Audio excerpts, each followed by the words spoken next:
எண்ணியர் திண்ணியராக பெறின் அப்படின்னு சொல்லுவார் திருவள்ளுவர். யார் திடமான சித்தத்தோடு ஒரு செயலை தொடர்ந்து அதில் நிலைச்சு நின்று செயல்படுறாங்களோ அந்த நிச்சயம் அடைஞ்சே தீருவாங்க அப்படிங்கிறத அந்த தாட்டை திருவள்ளுவர்லேருந்து எடுத்துக்கிறேன். அந்த தலைப்போட இன்னைக்கு நம்ம போன தலைப்பு சமம் தமம் பார்த்தோம். சமம் தமம் இருக்கிறவங்க தான் எனக்கு சீடனாக வேணும்னு சொல்லி தைத்திரிய உபனிஷத்துல சாந்தி பாடத்துல சீடன் வேண்டிக்கிறார். குரு கூட வேண்டல, சீடன் கேட்கிறார், எனக்கு வரக்கூடிய சீடர்கள் எல்லாரும் சமம் தமம் நிறைந்தவர்களாக இருக்க வேண்டும் அப்படின்னு சொல்லி தைத்திரிய உபநிஷத்துல அந்த சீடன் வேண்டிக்கிறார். இப்போ அதை நம்ம பார்த்தோம். அடுத்த இது உப்பரமம். உப்பரமம் அப்படின்னு சொல்லும்போது சுவாமி விளையாட்டா சொல்லுவார், உப்பரமம்னு சொன்னா உப்புமான்னு நினச்சிக்காத, இது வேற அப்படின்னு சொல்லுவார். உப்பரமம் அப்படின்னா ஸ்வதர்மம், என்னோட சொதர்மத்தை மட்டும் அனுஷ்டிப்பதே உப்பரமம் ஆகும். அப்போ தர்மம் அப்படிங்கிறதுக்கு ஒரு வார்த்தைக்கு இதுதான் அப்படின்னு சொல்லி அடையாளப்படுத்தவே முடியாது. ஒரு கத்தி வச்சிருக்கும் போது அது யுத்தத்தில் வச்சிருந்தாங்கன்னா அதோட தர்மம் வேற, அங்கே அது எதிரியை கொல்றதுக்கு பயன்படுது. அதே ஒரு மருத்துவர் அதே கத்தியை வச்சிருக்கும் போது ஒரு உயிரை காப்பாற்றுறதுக்கு பயன்படுது. அப்போ தர்மம்ங்கிறது ரெண்டு இடத்துல வித்தியாசப்படுது, செயல்களிலையும் வித்தியாசப்படுது. அதனால தர்மம் என்பது ஒரு விரிவான அர்த்தமுடைய சொல், அது மட்டும்தான் அதன் பொருள் என்று குறிப்பிடப்பட முடியாது அப்படின்னு சொல்லி சுவாமியும் சொல்றார். வாழ்வின் விழுமியங்களின் கட்டமைப்பு தான் தர்மம். என்னோட தர்மம் எது அப்படின்னு என்னுடைய வாழ்க்கை சுற்றி இருக்கக்கூடிய விழுமியம் அப்படின்னு சொன்னா அர்த்தமுள்ள உயர்ந்த பண்புகளை கொடுக்கக்கூடியதா இருக்கணும். அதுதான் என்னுடைய தர்மம். அந்த தர்மம் எப்படி கர்மாவால பிரிக்கப்படுது. தர்மம் சுயமா நம்ம என்னோட தர்மம் 4 வகையா இல்லை பிறந்ததுலேருந்து பிரிக்கிறாங்க. அப்படி என்ன அப்படின்னா, படிக்கிற காலம் வரைக்கும் நம்ம படிப்பில் மட்டும்தான் கவனம் இருக்கணும். அதனால அவங்கள பிரம்மச்சரியம் அப்படின்னு சொல்கிறோம். அப்புறம் படிப்பெல்லாம் முடிஞ்சிருச்சு, உனக்கு உன்னோட பாதங்கள்ல நிற்க முடியும், நீ சம்பாரிச்சு ஒரு 4 பேர்த்துக்கு சாப்பாடு போட முடியும் அப்படின்னா நீ திருமண வாழ்வுக்கு தகுதி உடையவனாகிறாய். அப்போ அது இல்லறம்னு சொல்கிறோம். அப்புறம் அதில் எல்லாம் குழந்தைங்க அவங்கள வளர்த்துறது. அப்போ என்ன அப்படின்னா சுயநலம் இல்லாமல் இருக்கிறது தான் இல்லறம். இப்போ நான் அப்படின்னா சின்னதுலேருந்து எனக்கு தான் முக்கியத்துவம் கொடுத்துக்கிறேன் அப்படின்னு சொல்லி நம்மளுக்கு தான் ப்ரியாரிட்டி கொடுப்போம். ஒரு மிட்டாய் வந்தால் கூட உடனே உரிச்சு வாயில் போட்டுவோம், சின்னதெல்லாம் இருக்குல்ல. அப்போது திருமணத்துக்கு பின்னாடி பார்த்தா சின்ன குழந்தைங்க இருக்காங்கன்னா அவங்களுக்கு தான் முக்கியத்துவம் கொடுப்போம். அப்புறம் பேரம் பேத்தி வர்ற அளவுக்கு வரும்போது அவங்களுக்கு தனக்குன்னு எடுத்து வைத்து கொள்ளக்கூடிய எண்ணம் கூட வருவதில்லை. எல்லாத்தையும் வந்ததையும் இது என் பேத்திக்குப்பா, இது என் பேரனுக்கு அப்படின்னு தான் அது கொடுக்கக்கூடிய மனம் தானாகவே வரணுங்கிறதுக்காக தான் இந்த இல்வாழ்க்கை நெறிய கொண்டு வர்றாங்க. அது தர்மமாக கொண்டு போகிறாங்க. இந்த இன்பம் பெறுவதாக இருக்கட்டும், அதுலேருந்து ஞானம் பெறுவதாக இருக்கணும், தர்மமாக இருக்கணும் அப்படிங்கிறதுக்காக இல்லறம் வச்சாங்க. அப்புறம் அதில் முதிர்ச்சி அடைந்தவங்க தான் வானப்பிரஸ்தம் அப்படின்னு சொல்கிறாங்க. வானப்பிரஸ்தம் தவம் மாதிரி ஒரு வாழ்க்கை. அந்த வாழ்க்கையை வாழ்ந்ததுக்கு அப்புறம் தான் சந்நியாசம் அப்படிங்கிறாங்க. சந்நியாசம்ங்கிறது ஞானம். இப்போ நான் பிறந்ததுலேருந்து எதை நோக்கி பயணிக்கிறேன் என்றால் என்னுடைய ஞானத்தை நோக்கி, அது சந்நியாசத்தை நோக்கி தான். எடுத்ததை துறவரம் கொடுத்தா அந்த மனசுக்கு அந்த தெம்பு இருக்காது. அந்த பக்குவப்பட்டவர்கள் வேணா அவங்க சந்நியாசத்தை எடுத்துக்கலாம். அப்போ நீ வழி நடத்தப்படுகிறாய். அந்த வழி நடத்தப்படுறதுக்கு இந்த உப்பரமம் ஒரு காரணமா இருக்கு. அப்போ அந்த ஞானத்தை நோக்கிய பயணத்துல உடல் இதை மனித இயல்புகளை 3ஆக அறியலாம். உடல் உச்சம் பெற்றவர்கள், உடல் பலத்துல உச்சம் பெற்றவர்கள், அறிவு உச்சம் பெற்றவர்கள், உணர்வு உச்சம் பெற்றவர்கள்னு 3ஆ பிரிக்கிறார் சுவாமி. அதில் உடல் உச்சம் ஆரோக்கியமாக இருப்பாங்க, பாடி நல்லா ஸ்ட்ராங்காக இருக்கும். ஆனால் மூளை அவ்வளோவா வேலை செய்தா அப்படின்னு டவுட்டாக இருக்கும், அவங்களுக்கே தெரியாது. சில பேர் அப்படி இருப்பாங்க. சில பேர் உடல் ஆற்றலும் இருக்கும், மன ஆற்றலும் இருக்கும், அறிவு ஆற்றலும் இருக்கும்.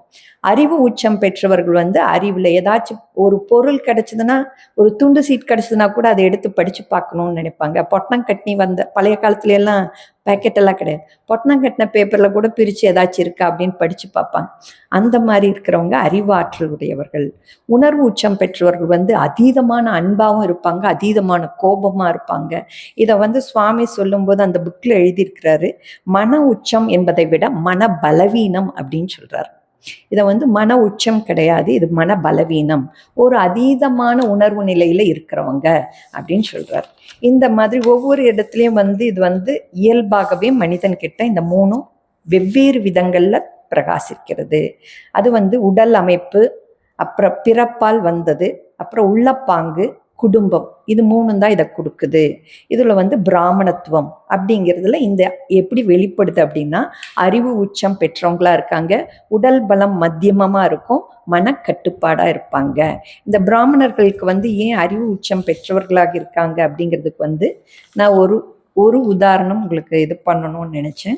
அதுக்கு வந்து சாவித்ரி பாய் பூலே அப்படிங்கிறவங்க. நான் வந்து பிறப்பால் இதுல வந்து சுவாமியும் பிரிக்கல, நானும் சொல்லிலையும் பிறப்பால் தயவு செய்து நினைச்சிடாங்க. அந்த மன உணர்வுல வந்து அறிவு உச்சம், உடல் பலம் மத்தியமாவும், மனக்கட்டுப்பாடு இருக்கிறவங்க வந்து பிராமணத்துவம் மிக்கவர்கள். அதுக்கு வந்து உதாரணமா சாவித்ரி பாய் பூலே அப்படிங்கிறவங்கள நான் எடுத்திருக்கேன். ஏன் இவங்களை எடுத்திருக்கேங்கன்னா, இந்தியாவின் முதல் பெண் ஆசிரியராக இவங்க தான் இருக்காங்க. இவங்க வந்து பிறப்பு வந்து ஜனவரி 3 1831 மகாராஷ்டிராவில் பிறக்கிறாங்க. இவங்க வந்து 1848 பூனாவில் தனது கணவரோட ஜோதிராவ் பூனேவுடன் இணைந்து பெண்களுக்கான முதல் பள்ளியை தொடங்குறாங்க. இதுக்கு எதுக்கு இவங்களோட இது பண்ணியிருக்கோம் அப்படின்னா, நாங்களும் ஸ்கூலுக்கு போகிறோம் அப்படின்னா ஒரு பேகு, ஒரு லஞ்ச் பேக் எடுத்துகிட்டு போவோம். ஆனால் இவங்க பேக்கில் ஒரு செட்டு ட்ரெஸ் வச்சுட்டு போவாங்களாம்.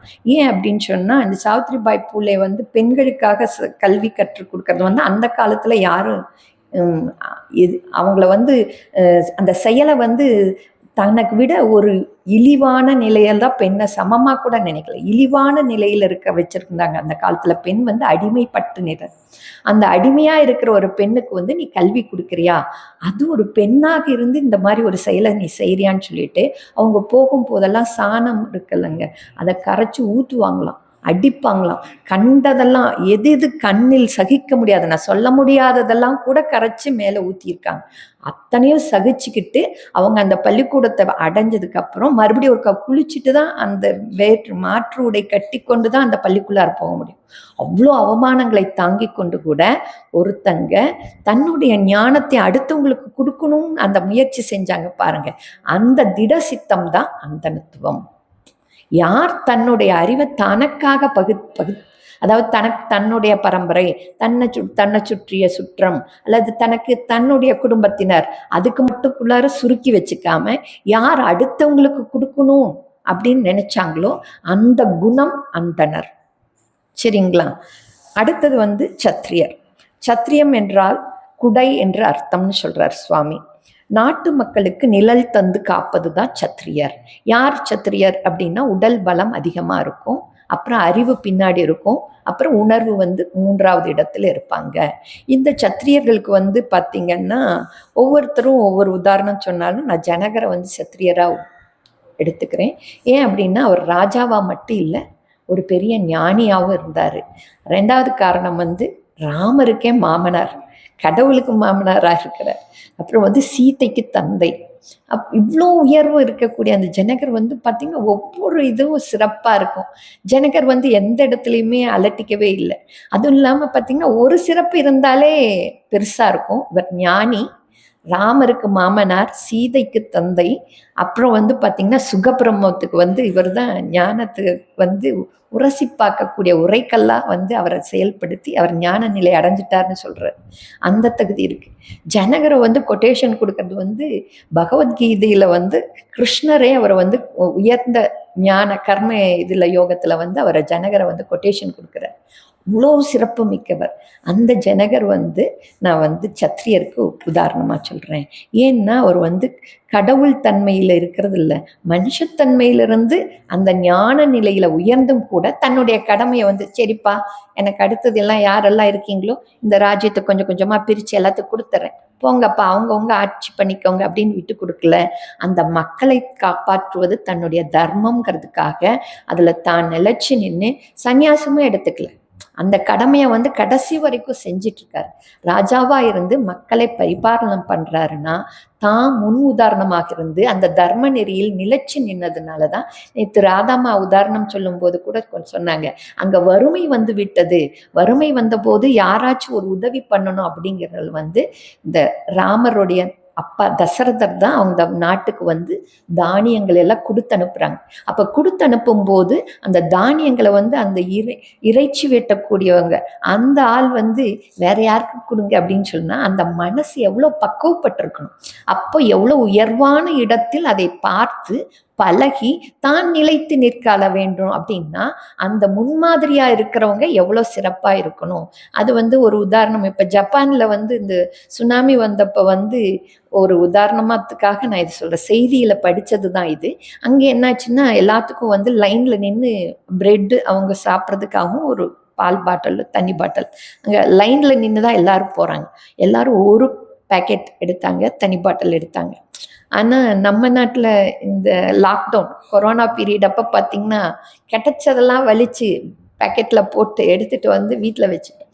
ஏன் அப்படின்னா அந்த அம்மாவுக்கு பேட்டி காண்ற போது அவங்க கிட்ட கேட்டாங்க, ஏமா அப்படின்னதுக்கு, இல்லை எனக்கு ஒரு நேரம் இன்னைக்கு ஒரு நாளைக்கு எனக்கு அந்த ஒரு பிரெட் போதும், இன்னொருத்தனுக்கு அந்த உணவு வந்து அத்தியாவசியமாக இருக்கும், என்னை விட கஷ்டப்படுறவங்களும் இருப்பாங்க, அவங்களுக்கு கிடைக்கணும் அப்படிங்கிற சமபாவம் அந்த புக்தி வந்து திடமாக தர்மத்தில் நிலைச்சு அந்த சமபாவத்தில் இருக்குது. அது வந்து சத்திரியது.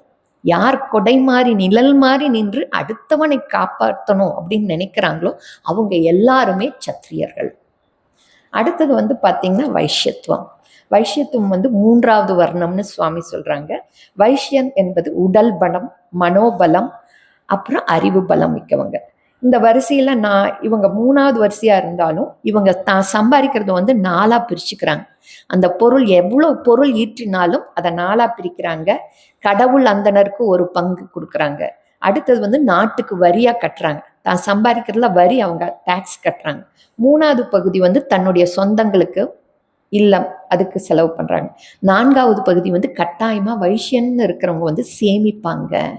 சேமிச்சு யார் வச்சு அதை பின்னாடி வறுமையில கஷ்டப்படும் போதோ அதை திருப்பி பயன்படுத்துறதுக்கோ எளியவருக்கு கொடுக்கவோ அதை பயன்படுத்துறவங்க எல்லாருமே சத்திரியன் இல்லை, வைஷ்யத்துவம். யார் வந்து தன்னுடைய பொருட்களை வந்து ஒரு இடத்துலேருந்து சேகரித்து அதை மற்ற பக்கத்துக்கு கொண்டு போய் வியாபாரம் பண்ணும்போது தர்மப்படி அதுக்குன்னு உரிய ஒரு லாபம் வந்து 10 ரூபா பொருளுக்கு வந்து நான் 50 ரூபா விற்பேன் அப்படின்னா அது வந்து அதர்மம். 10 ரூபா பொருள் நான் 10 ரூபாய்க்கு வாங்கியிருக்கேன், இவ்வளோ தூரம் கொண்டாந்து விற்கிறேன், அதனால எனக்கு ஒரு 2 ரூபாய் லாபம் வேணும். ஏன்னா 1 ரூபாய் என்னுடைய குடும்பத்திற்காக, 1 ரூபாய் என்னுடைய ஊதியம், 2 ரூபாய் மினிமம் வச்சுக்கிட்டா அது வந்து தர்மமா இருக்கும். அந்த 2 ரூபாயும் 4ஆ பிரிச்சு ஒரு பகுதி அரசுக்கு வரியா கட்டுறாரு, ஒரு பகுதி வந்து அந்தனருக்கு கொடுத்துறாரு, ஒரு பகுதி வந்து வீட்டுக்கு கொடுத்துறாரு, ஒரு பகுதியை சேமிச்சு வச்சுக்கிறார். அந்த குணம் உடையவர்கள் எல்லாருமே வைஷ்யர்கள் அப்படின்னு சொல்றாங்க. அடுத்தது பார்த்தீங்கன்னா சூத்திரம். அவங்க வந்து 4ஆம் வர்ணத்தர். அவங்க வந்து யாரும் என்ன பண்றாங்க அப்படின்னா உடல் பலம் இருக்கும், மனம் ஆற்றலோ அறிவாற்றலும் கொஞ்சம் குறைவா இருக்கு. ஏன் அப்படின்னா அவங்க வந்து அறிவை வந்து விரிவா பயன்படுத்திக்கல. சில பேருக்கு வந்து படிப்புல விருப்பம் இல்லாம இருக்கும். அந்த மாதிரி இருக்கிறவங்க வந்து இந்த கேட்டகரியில வர்றாங்க. அவங்க என்னன்னா யாராச்சும் சொன்னாங்கன்னா அந்த செயலை மட்டும் செய்வாங்க. எதுக்காக செய்ய சொல்றீங்க அப்படின்னு கூட கேட்க மாட்டாங்க. ஏன் செய்ய சொன்னீங்க, இதனால என்ன பின்னாடி விளையும், இதோட நன்மை என்ன தீமை என்ன அப்படின்னு எல்லாம் ஆராய்ஞ்செல்லாம் பார்க்க மாட்டாங்க. இவங்க சொன்னாங்க செய்யறேன், சம்பளம் கொடுக்குறாங்க, வாங்கிட்டு போயிடுவேன், அவ்வளோதான். அது நல்லதா கெட்டதா அப்படின்னு ஆராய்ந்தெல்லாம் பார்க்கக்கூடிய அளவு பக்குவம் இல்லாதவர்கள் அப்படின்னு சொல்றாங்க. இதுக்கு வந்து நான்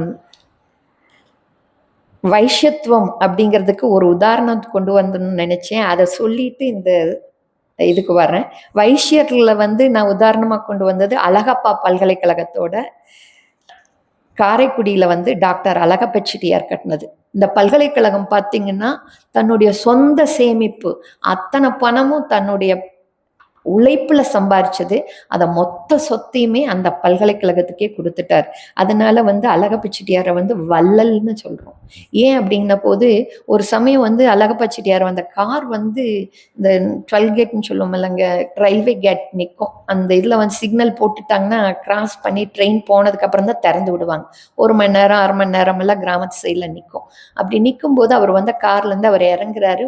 அங்கே சைடு கிராமத்து சைடெல்லாம் பார்த்தீங்கன்னா வெள்ளரி பிஞ்சு வந்து கூடையில் கொண்டாந்து விற்பாங்க. அந்த அம்மா கொடை வச்சுட்டு ஒரு ஓரமாக உட்காந்துருக்காங்க. இவர் போய் அவங்க கிட்ட வெள்ளரி பிஞ்சு வாங்குறாரு. அந்த காலத்தில் அவருக்கு வந்து 10 ரூபாய்க்கோ எவ்வளோதான் வெள்ளரி பிஞ்சு வாங்குறாரு. அங்கே இருக்கிறவங்களுக்கு இது பண்ணும்போது இவர் பேக்கெட்டில் பணம் எடுக்கும்போது 100 ரூபாய் கொடுக்குறாரு. அந்த காலத்தில் அது ரொம்ப பெரிய அமௌண்ட். அந்த அம்மாவுக்கு சந்தோஷம் தாங்க முடியல. தன்னுடைய கூடையிலேருந்து அத்தனை வெள்ளரிக்காயும் கொண்டு போய் எல்லாத்துக்கும் கொடுத்துட்டு வந்துட்டாங்க. ஏன் அப்படின்னா, ஒரு வள்ளல் கொடுக்கக்கூடிய அந்த மனசு வந்து இன்னொரு மனசை தொற்றுது. தொடும்போது அந்த வள்ளல் தன்மை அவங்கக்குள்ளார மலருது.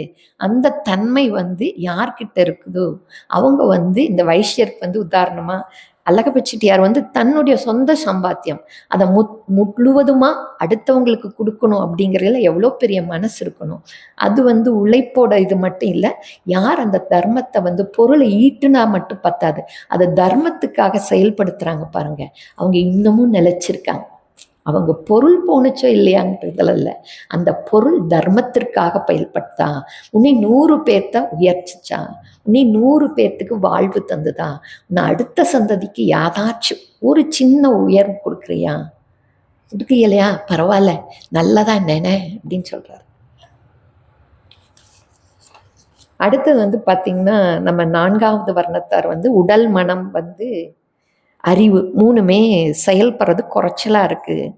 இது மட்டும் ஏன் இத்தனை உதாரணமெல்லாம் பார்க்கணும், இதெல்லாம் தேவையா? சனாதன தர்மம் எல்லாம் இப்போ வந்து ரொம்ப பேசு பொருளாக இருக்குது. யூடியூப்பில் திறந்தா யார் வேணாலும் யாரை வேணாலும் ஆர்கியூ பண்ணுறாங்க. ஏன் அவன் வந்து அவனுடைய குலத்தொழிலை மட்டும்தான் செய்யணுமா அப்படின்னு? அப்படியெல்லாம் சொல்லலை. சனாதன தர்மம் வந்து உன்னுடைய மன இயல்புக்கு ஏற்றபடி எந்த செயலை செய்கிறாயோ அதை தர்மத்தின் வழி செய்கிறாயா, அதை அடுத்தவங்களுக்கு உயர்வு கொடுக்குதா, அது நம்பிக்கை கொடுக்குதா, உனக்கு நம்பிக்கை கொடுக்குதா அப்படிங்கிறது தான் முக்கியம். அதுக்கு வந்து அருணிமா சின்ஹா அப்படிங்கிறவங்களோட லைஃப் ஹிஸ்ட்ரி தான் நான் எடுத்திருக்கேன்.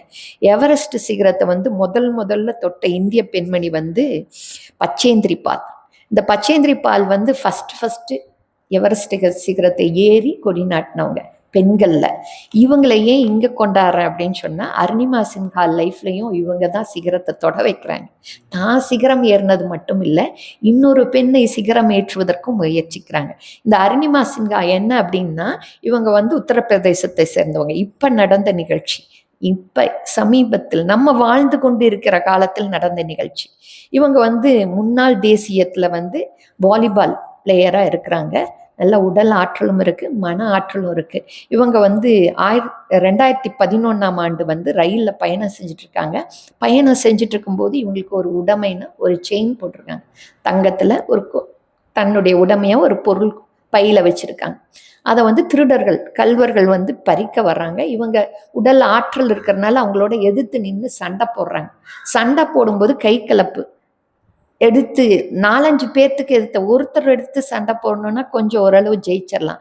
ஆனால் 4 பேர்கள், அதுவும் ஆண்களாக இருக்கும்போது இது பெண்ணாக இருக்கிறதுனால சண்டை போடும்போது அவங்க என்ன பண்ணுறாங்கன்னா, இந்த பெண் உடல் பலமாக இருக்கான், நம்மளை காட்டி கொடுத்துருவா அடுத்த போலீஸ் ஸ்டேஷனில் அப்படிங்கிறதுனால அந்த கதவை திறந்து இவங்களை தள்ளி விட்டுறாங்க. தள்ளி விட்டுறதுனால அந்த ரயில்வே ட்ராக்ல விழுந்துடுறாங்க. அடுத்த கால் வந்து அந்த ட்ராக் மேலே விழுந்துட்டு, அப்போ வந்து அடுத்த ட்ரெயின் பாஸ் ஆகும்போது கால் துண்டாருது. இவங்களுக்கு வந்து ரயிலில் ஏற்பட்டதுனால முழங்கால் கீழே இடது கால் வந்து துண்டாயிடுச்சு. அப்போ இவங்க என்ன ஆயிட்டாங்க அப்படின்னா, வீட்டில் வந்து பெட் ரிட்டன். ஒரு காலத்தில் விளையாடிக்கிட்டே இருந்த பொண், ஒரு காலத்தில் வீட்டில் உட்கார்ந்துருன்னா அடக்கி ஒடக்கமாக உட்காரு அப்படின்னு சொன்னால் கூட உட்கார தெரியாத பெண், ஓடிக்கொண்டும் ஆடிக்கொண்டும் விளையாடி கொண்டும் இருந்த பெண்ணை வந்து ஒரு சடனாக ஒரு நேரத்தில் வந்து கால் போயிடுச்சு, நீ முடம் உட்காரு அப்படின்னு சொன்னால் அந்த மனசு வந்து ஏற்றுக்கல. அவங்க வந்து திடமாக நான் வந்து ஏதோ ஒன்று சாதிக்கணுமா, இந்த உலகத்தில் என்ன மாதிரி நம்பிக்கையை வந்து அடுத்தவங்க கிட்ட கொடுக்கணும், தன்னுடைய கால் இழந்த போது கூட நம்பிக்கை அடுத்தவங்களுக்கு கொடுக்கணும்னு சொல்லிட்டு இவங்க பச்சேந்திரி பால் கிட்ட தான் ட்ரைனிங் போகிறாங்க. இப்போ ஏன் கொண்டாந்தேன்னு தெரியுதுங்களா? முதல் பெண்ணாக ஏறினது எவரெஸ்ட்ல வந்து பச்சேந்திரி பால். இவங்க வந்து அருணிமா சின்ஹான்னு உடல் ஊனமற்ற பெண்ணை வந்து தன்னுடைய கட்டுப்பாட்டில் வச்சு ட்ரைனிங் கொடுக்குறாங்க. ஒரு மலை ஏறும்போது தைரியம் வேணும், தானாக பயணிக்கணும், சுற்றி பனி குளிர், மூச்சு விட சிரமமாக இருக்கும், ஆக்சிஜன் கிடைக்காது. எவரெஸ்டில் டென்ஸாக இருக்கும்போது மேலே உயரமாக ஆக ஆக நம்மளுக்கு வந்து ஆக்சிஜன் சப்ளை வந்து குறைச்சலாக இருக்கும், ஆக்சிஜன் வந்து கிடைக்காது, பிராணவாயு இல்லைன்னா பயணிக்க முடியாது, ஏன்னா நம்ம செத்து போயிடுவோம். அப்போ குளிர் அதிகம், கால் இல்லை, உயரத்துல பயணிக்கிறோம், ஆக்சிஜன் குறைச்சல், அந்த மாதிரி சுத்தியும் பனி. அந்த கூட வந்த பயணிக்கிறவங்க எல்லாம் நிறைய பேர் இறந்து போயிடுறாங்க, சுத்தி பெணம். ஏன்னா அந்த எவரெஸ்ட்ல ஏறி அவ்வளோ தூரத்துல போய் இறந்தவங்களை எல்லாம் எடுத்துட்டு வர்றதே இல்லை. அங்கேயே பல வருடங்களாக இறந்து போன உடல்கள் இன்னமும் அப்படியே இருக்கும், உயிர்ப்போட இருக்கிற மாதிரி இருக்கும். அதே உடைகள், ஏன்னா அந்த இறந்ததுக்கு அப்புறம் அந்த பனியிலேயே இருக்கிறதுனால அது அழுகினதும் இல்லை, அப்படியே இறந்த மாதிரியே இருக்கும். விரைத்து போய் கண்விழி பிதுங்கி அந்த அவலமான இதையெல்லாம் கோரமான காட்சியெல்லாம் கடந்து போறாங்க. கடந்து போகும்போது அந்த மனசு எப்படி தவிச்சிருக்கும். அப்ப நம்ம இன்னும் கொஞ்ச நேரத்துல இறந்துருவோம், உனக்கு ஒரு சிலிண்டர் தான் இருக்கு, நீ எப்படி பயணிப்ப அப்படிங்கிற போது கூட அந்த தைரியம், நான் சாதிக்கணும், இவ்வளோ தூரம் ஏறிட்டேன். ஏன்னா அந்த பொருளாதாரத்துக்காக அவங்க நிறைய பேர்த்துக்கிட்ட யாசகம் மாதிரி வாங்கி அந்த பொருளாதாரத்தை சேமிச்சுக்கிட்டு தான் அவங்க ட்ரைனிங் எடுத்து போகிறாங்க எவரெஸ்ட்டுக்கு. இன்னொரு தடவை மறுபடியும் போய் எல்லாத்துக்கிட்டையும் பொருள் கேட்கக்கூடாதுங்கிறதுக்காக நான் இதை பயணிக்கிறேன், மரணமே வந்தாலும் பரவாயில்லன்னு அவங்க பயணிக்க ஆரம்பிக்கிறாங்க. எவரெஸ்ட் ஏறி சாதிக்கிறாங்க. இது ஏன் இங்கே கொண்டாந்து சொல்கிறேன் அப்படின்னா, அது ஒரு நம்பிக்கை. எல்லா மனசும் எங்க துவண்டு போகுது அப்படின்னா நம்பிக்கை இல்லாதனால. மனசு எங்க சோர்வடையுதோ அப்போ அடுத்தவங்களை சின்னதா சுரண்டுனா கூட உனக்கு பலகீனமாயிடுவ. அடுத்தவங்க இம்சப்படுறாங்களா, அது அவங்களோட புத்தி. நீ ஏன் உன் புத்தி இழக்கிற? உன் மனசு ஏன் கவுந்து போயிடுது? உன் மனசு ஏன் உடஞ்சு போகுது? உனக்கு நம்பிக்கை இல்லை. நம்பிக்கை குறைச்சலா இருந்ததுன்னா உன்னால எந்த செயலையும் செய்ய முடியாது. நம்பிக்கை இருக்கிறவன் எல்லாத்தையுமே சாதிப்பான். உடலே ஊனமிட்டு இருந்தா கூட இந்த பொண்ணு சாதிச்சிருக்குன்னா இது எவரெஸ்ட்ல ஏறினதுனால மட்டும் சொல்ல. இவங்க ஆசியா, ஆப்பிரிக்கா, ஐரோப்பா, வட அமெரிக்கா, தென் அமெரிக்கா, ஆஸ்திரேலியா, அண்டார்டிகா ஆகிய 7 கண்டங்கள்ல இருக்கக்கூடிய உயர்ந்த சிகரங்களை ஏறி சாதிச்சிருக்காங்க. ஒரு இடத்துல மட்டும் நான் ஏறிட்டேன், போட்டோ எடுத்துக்கிட்டு செல்ஃபி எடுத்துக்கிட்டு அதுக்கப்புறம் ஒன்றும் பண்ணாமல் இருக்கிறது இல்லை. இவங்க தொடர்ந்து 7 கண்டங்கள்ல ஏறி சாதிச்சிருக்காங்க. 2015 பத்மஸ்ரீ பட்டம் பெற்றிருக்காங்க. அந்த மாதிரி யார் நம்பிக்கை தர்றாங்களோ, யார் உயர்வை அடைய செய்கிறாங்களோ, இது எதுக்கு இத்தனை நம்பிக்கை வேணும் அப்படின்னா, நீங்கள் ஞானத்தை பெற வரணும். ஞானத்தை பெற்றதுதான் முழுமை. ஒரு வாழ்வில் சுதந்திரம்ங்கிறதா ரொம்ப பெருசு. இப்போ சுதந்திரம், நாடு சுதந்திரம் கிடைச்சதே நம்மளுக்கு சந்தோஷமா இருக்கும்போது, நான் என்னிலிருந்து எனக்குள்ளார் சுதந்திரம் கிடைக்கணும், அதுதான் ஞானம் கொடுக்குது. ஞானம் என்பது பூரண விடுதலை. நிச்சயமாக, சர்வ நிச்சயமாக சுத்தமான, பரிசுத்தமான, திடமான ஆத்மா நீ. எந்த காலத்திலும் உனக்கு அழிவில்லை. நீ முக்காலத்திலும் அழியக்கூடிய பொருள் இல்லை. நீ சுத்தம், நீ பரிசுத்தம், நீ ஆத்மா. அந்த ஆத்மா நீ. இந்த சரீரத்துக்கு பார்த்து ஏன் கவலைப்படுற நீ? இந்த மனசை பார்த்து ஏன் கவலைப்படுற நீ? இந்த புத்தியை பார்த்து ஏன் கவலைப்படுற நீ? இதெல்லாம் தள்ளிடு, இதெல்லாம் குப்பை மாதிரி, அடுத்ததுக்கு நகரு அப்படிங்கிற. இது ஒரு படிக்கல்லாக இருக்கிறதுனால இது ஆத்மாவுக்கு எப்படி பயன்படுதுங்கிறதா இந்த வேதாந்தத்தில் நம்ம பார்க்கறதுக்காக இந்த கதைகள் எல்லாம் சொன்னேன். அடுத்தது நம்ம பார்க்க வேண்டியது திதிக்ஷா. திதிக்ஷா அப்படின்னா என்ன அப்படின்னா, குளிர், வெப்பம், இன்பம், துன்பம் முதலியவற்றை சகித்து கொள்ளுதல். சில பேர் யாராச்சும் இது பண்ணாங்கன்னா அப்படியே பல்ல கடிச்சிட்டு இருப்பாங்க, எப்படா போவாங்கன்ட்டு. போனதுக்கு அப்புறம் காய்ச்சி மூச்சுன்னு கத்துவாங்க, சண்டை போடுவாங்க. அதுக்கு அந்த மாதிரி இல்லை. அது முணுமுணுக்காமல் சகித்து கொள்ளுதல். எந்த இது நடந்தாலும் முணுமுணுக்காம சகிச்சுக்கிறது. இதுக்கு நான் ராமாயணத்துல ராமருக்கு வாழ்க்கையில நடந்தது. முதல் நாள் பட்டம் கட்டுறாங்க, இளவரசர் அப்படின்னு சொல்லி கூப்பிட்டு தசரதர் அரசவையில சொல்றார். சொல்லியாச்சு. அடுத்த நாள் காலையில கைகை கூப்பிடுறாங்க, அரசர் கூப்பிட்டாங்கன்னு. நீ 14 வருஷம் வனவாசம் இருக்கணும்ப்பா. வனவாசத்துல இருக்கணும்னா ஜடமுடி தாங்கி மர உரி கட்டிக்கிட்டு இருக்கணும் அப்படின்னு சொல்றாங்க. ஏன்னா அவருக்கு மறுபடியும் அந்த ஆசை வந்துடக்கூடாதான், ராஜ்யத்துக்கு வரக்கூடாதுன்னு. 14 வருஷம் அதுலயே வாழ்ந்து பழகிட்டானா சன்னியாசி ஆயிடுவாரு. இன்னொன்று 14 வருஷம் நாட்டுக்கு வரல அப்படின்னா இந்த பிரஜைகள் எல்லாம் மறந்து போயிடுவாங்க. ஒரு தலைமுறையே மறந்து போயிடுச்சுன்னா அவர் ராஜான்னு ஒரு நினைப்பே இருக்காது. இரண்டாவது. மூன்றாவது காரணம் உங்களுக்கு தெரியும் நினைக்கிறதுனால நானும் சொல்கிறேன். கைகை ஜாதகத்தில் ரொம்ப பிரில்லியன்ட், அவங்களுக்கு அந்த நாலேஜ் இருக்குது. மூணாவது தசரதர் கல்யாணம் பண்ணுறதுக்கு முன்னாடி அவங்க அப்பா கேட்குறாரு, கைகையோட அப்பா கேட்குறாரு, கேகைய மன்னன், நீ உனக்கு பொண்ணு கேட்குற கொடுக்குறேன், ஆனால் என்னுடைய பெண்ணிற்கு பிறக்கக்கூடிய மகனை தான் நீ அரியணையில் உட்கார வைப்பியா அப்படின்னு கேட்கறதுக்கு சரின்றாரு தசரதன். ஆனால் அந்த வாக்கை மீறார். ஏன்னா ராமன் மீது கொண்ட அதீதமான அன்பின் காரணமாக.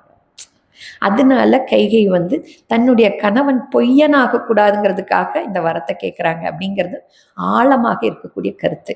இன்னொன்று என்ன அப்படின்னா, ராமர் பிறந்ததே வந்து ராவணனை வதம் செய்வதற்காக.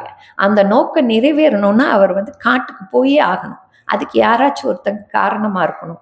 அந்த காரணம் தானாக இருக்கணும்னு உவந்து எடுத்துக்கிட்டார். அதுவும் இல்லாமல் கைகையை வந்து காட்டுக்கு அனுப்பிச்சாங்க. பரதன் வந்து காட்டுக்கு போகிறவன் காலில் முள்ளு கல் குத்தும்.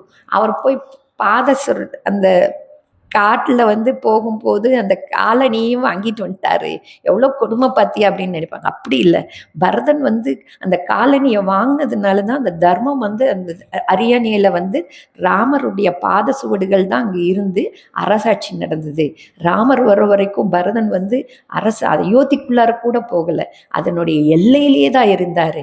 அதுவும் அவரும் மர உரி தரித்து அந்த சந்நியாச கோலத்தோட தபத்திற்காக இருந்தார். ஒரு நாளிகை நீ லேட்டாக வந்தீங்கன்னா நான் உயிரை விட்டுருவேன் அப்படின்னு சொல்லி அது உயிர்க்காக விடுறதுக்காக அக்னி வளர்த்த ஆரம்பிச்சுட்டார். அந்த மாதிரி மட்டும் இல்லை, அவர் வந்து பாதச்சுவடு வாங்கினதுனால தான் நம்ம பாரதம் முழுவதும் இந்த ராமர் பாதம் பட்ட பாதமாக இருக்கு. அந்த புண்ணிய பூமி ஆகிறதுக்கு காரணம் வந்து பரதன். அந்த கோணத்திலையும் நீங்க பார்க்கணும். அப்போ வந்து ராமருடைய பாதம் பட்ட மண் என்னைக்கும் தர்மத்துல தான் ராமர் வந்து நின்றார். நடையில் நின்றுயர் நாயகன் அப்படின்னு சொல்லுவார் கம்பர் சொல்லும்போது. அப்ப நடையில் நின்றுயர் நாயகன் அப்படின்னு சொல்லும்போது ஏன் அப்படிங்கிறதுக்காக இதை வந்து சொல்றேன். ஏன்னா அவர் முணுமுணுக்கவே இல்லை, அன்றளர்ந்த தாமரை மாறி இருந்தாரு.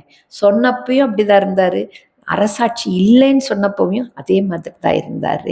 அவர் வந்து ராமர் வந்து சரையு நதியில் கரையோரமாக தான் அந்த இறங்க போகிறார்.